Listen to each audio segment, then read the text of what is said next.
Alright, so this is the Maasdam Rope Puller, better known as a rope come-along. This is rated at 1,500 pounds, and this ratchets at a 10-to-1 mechanical advantage. So this is a really nice option when you need to tighten up a load line. Let's say you only have one person on the ground available to do that. Really very affordable. You can get these for about $60 US. Anyone who has used an old school cable come-along will recognize the concept here. The main difference with the rope puller is that it doesn't spool up the rope on the device the way a cable come-along does. So what that means is that you can use it with any length of rope. The rope just comes in through the front, it goes around the ratchet wheel, and it exits through the bottom. So it's called an endless rope puller. One of the main things that I don't like about it is it comes pre-installed with this chintzy little hook here, and I just find working with slings and stuff, I don't really like these hooks. So what I did with mine is I just replaced it and I just put a rigging beaner on there instead. So these are made to work with 1/2-inch 3-strand rope, and they work best with the softer stuff, the ProMaster. I have read that you can also use it with a 12-strand rope, but it is engineered and designed to be used with a 3-strand rope. So if you look in the ratchet wheel here, you can see these series of grooves, and these are designed to grip on the construction of a 3-strand rope. And the reason that you have to match the exact type of rope, 1/2-inch 3-strand, with the Maasdam is that when it's under load, the rope will dig into the ratchet wheel and it will be gripped by these grooves. So it has to be that type of rope, otherwise it will start slipping when it's under load. So you can use it with any length of rope. The way I like to use mine is I just have a 25-foot long chunk of 1/2-inch ProMaster here, and I hand spliced an eye into the end of it, and then on there I have a rigging beaner and I keep a prusik cord. So I just attach this to my load line the same as you would with a fiddle block, for instance. So let's look at how you set up the Maasdam before you can start using it. Alright, so setting up the Maasdam is really easy. You have your 3-strand rope here. The end that I have my eye splice on, this will be attached to the load line. And then the terminal end here I have wrapped up in tape. So this is what's actually going to go into the Maasdam. So when you look at the Maasdam rope puller, this would be the back. This is what attaches to your anchor point, and then this would be the front. So to feed your rope in, you're going to go in through the rope guide here. It acts as a fair lead, and then you're going to go over the ratchet wheel. You're going to go under this bar of the handle like this. So you're going to pull some through there like that. Now it's going to go between the spring and the ratchet wheel. Pull that through there. And now it's going to feed underneath and back through the bottom.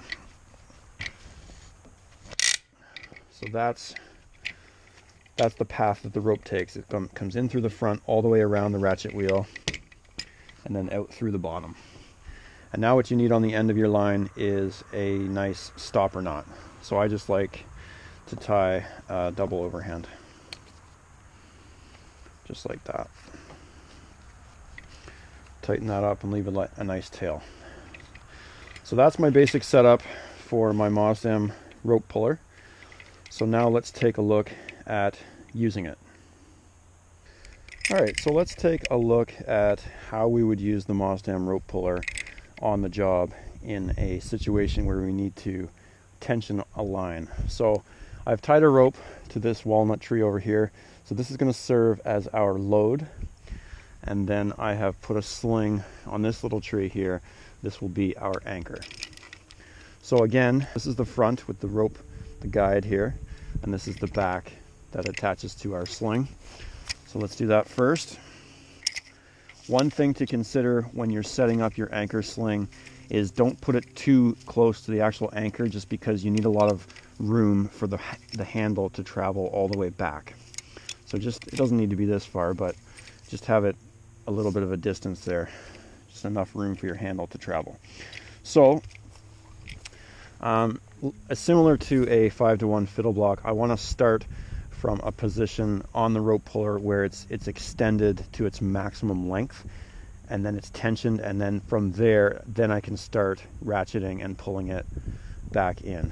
So what that means is that I want to pull all the slack all the way back to my stopper knot here on the bottom. So to do that, the rope puller has two pawls that operate on the ratchet wheel. The one at the back here is, you could think of it as the progress capture. This is what maintains the position of the ratchet wheel, and then the one on the handle is the one that actually advances the ratchet wheel when you're tightening.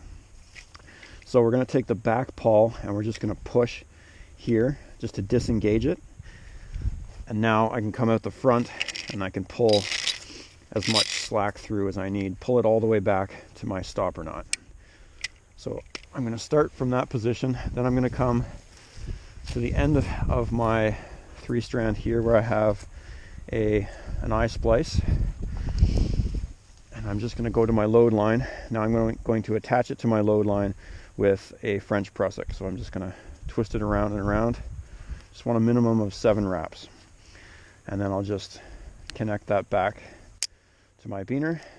Now again, I want to start from a position of maximum extension. So what I want to do is just slide this prusik cord all the way as far as I can towards my load. So just go like this. So that's maximum extension.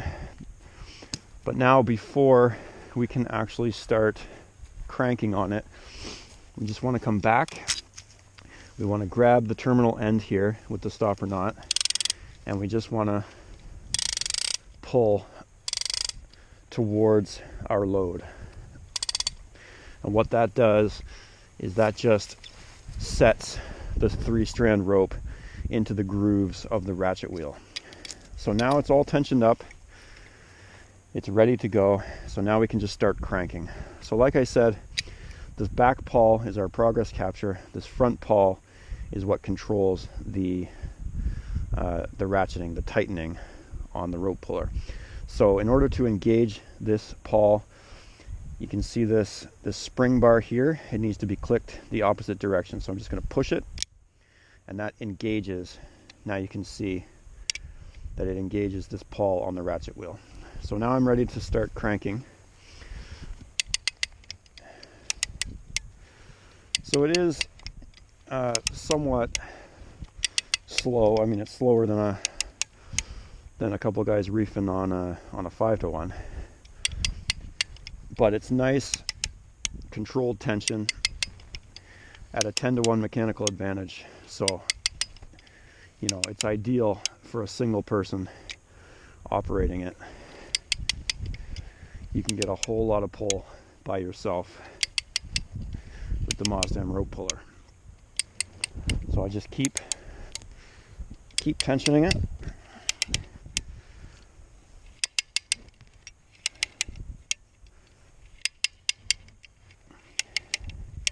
So already I've got a really good pull on that line. One of the really unique things about the Maasdam, in addition to having really precise one-click control when you're tightening the line, you also have the same one-click control to loosen the line. So that can come in really handy in certain situations. So the way that you would loosen the line is, again, with this spring bar here, you would just push it in the opposite direction, and it's going to disengage this pawl. So just click it like that, and then give it a little push, and you can see it disengage there. And then it's one click at a time to disengage. So you're just going to push the handle all the way back towards the anchor, and you'll hear a click. So that click is disengaging the progress capture pawl by a single click. So one at a time, just like this. So now I'm loosening the tension one click at a time. So this is a really interesting option in certain situations if you needed to loosen off your tension. It's very precise. So that's the basic operation of your Maasdam Rope Puller. And I also wanted to mention a couple things about the handle on the Maasdam. Number one is never extend the handle, so don't put a piece of pipe, for instance, over it, just so you can get more leverage.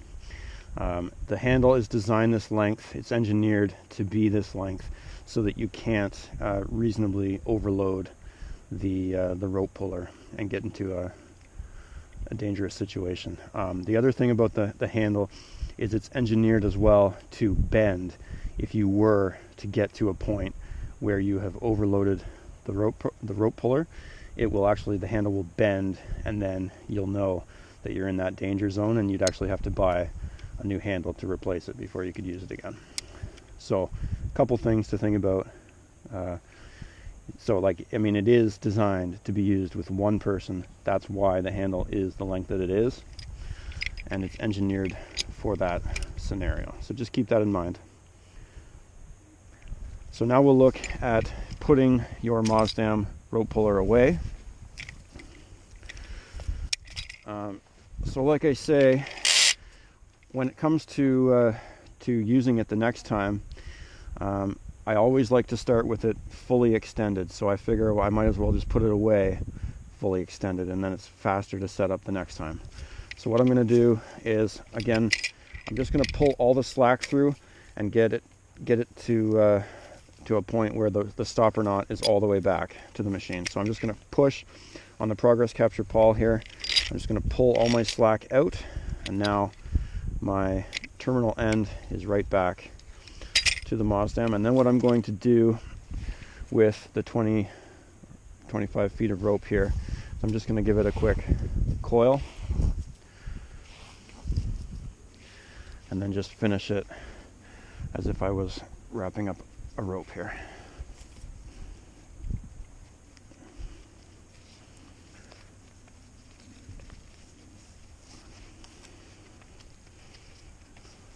So just like that, I'll feed my beaner and split tail through. So there is my Maasdam rope puller ready to go for next time.